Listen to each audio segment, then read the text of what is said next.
misalkan terjadi sesuatu butuh ergonomi, teman-teman tahu nih, oh mungkin faktornya ya pada saat kita menganalisa, ya mengidentifikasi masalah, it could be ya one of gitu ya. Salah satu faktornya bisa jadi karena ini ya teman-teman, kayak kemarin kan bisa dari desain tempat kerja gitu ya teman-teman, terus lingkungan fisik gitu ya, bisa mempengaruhi apa namanya postur tubuh kita ya teman-teman. Begitu juga dengan ini ya teman-teman, jadi harus menjadi analisa juga ya, jadi pertimbangan gitu, faktor yang bisa harus dipertimbangkan juga gitu ya.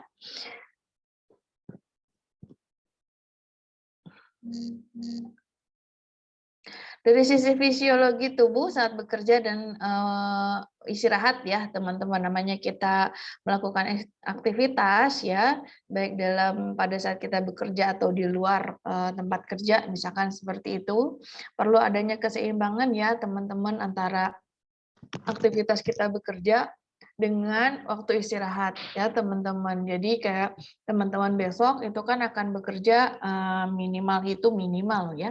Minimal itu efektif itu sekitar 6 sampai 8 jam ya teman-teman. Bisa jadi teman-teman extend gitu ya. Karena teman-teman pasti di lapangan gitu ya. Bisa jadi karena oh ada temen nih misalkan dia nggak masuk gitu ya teman-teman, terus hanya spare 1 orang doang nih misalkan, berarti teman-teman bisa long shift gitu ya, ditambah extend 4 jam gitu misalkan seperti itu. Jadi teman-teman harus misalkan sama-sama standby nih dengan posisi berdiri, nggak ada namanya teman-teman K3 mengawasi suatu project, let's say besok ya, atau mengawasi orang kerja itu dengan duduk, nggak ada. Semuanya teman-teman pasti akan berdiri gitu ya ngawasinnya. Nah, jadi ini harus jadi consider juga ya teman-teman, bahwa fisik kita juga harus perlu istirahat gitu ya, terus ada waktu untuk kita bekerja juga gitu ya. Jadi harus diseimbangi gitu ya teman-teman, sehingga setiap aktivitas itu kita bisa berjalan lancar, baik, efektif, efisien gitu ya, sesuai dengan tujuannya yaitu produktivitas ya teman-teman.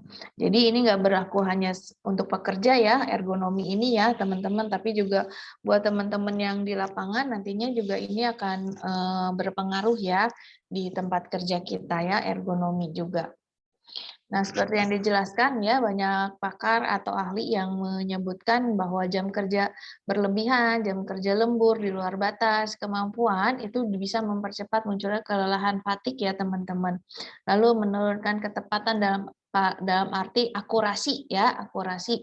Terus kecepatan dan ketelitian kerja, karena kan setiap bekerja juga satu kita pasti ada target ya teman-teman. Targetnya itu target secara quantity ya, dari jumlah misalkan dari jumlah pekerjaannya, terus atau juga dari sisi quality ya teman-teman, dari kesempurnaan dari produk atau aktivitas yang kita lakukan gitu ya teman-teman. Jadi seperti kemarin aku kasih tahu bahwa ada proses yang manual di mana teman-teman atau ada pekerja lah ya gitu harus mengawasi yang namanya battery, itu yang speednya ratusan pieces per menit gitu ya teman-teman. Jadi itu harus diperhatikan juga teman-teman. Sama juga akan yang sama gitu ya, karena targetnya atau KPI-nya itu pasti akan dinyatakan di situ, intinya kayak ketepatan, kecepatan, ketelitian gitu ya teman-teman dalam bekerja ya.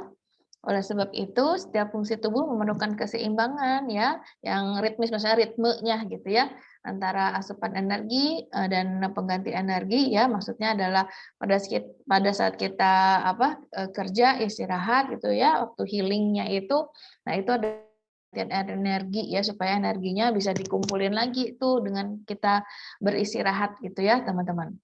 Nah, biasanya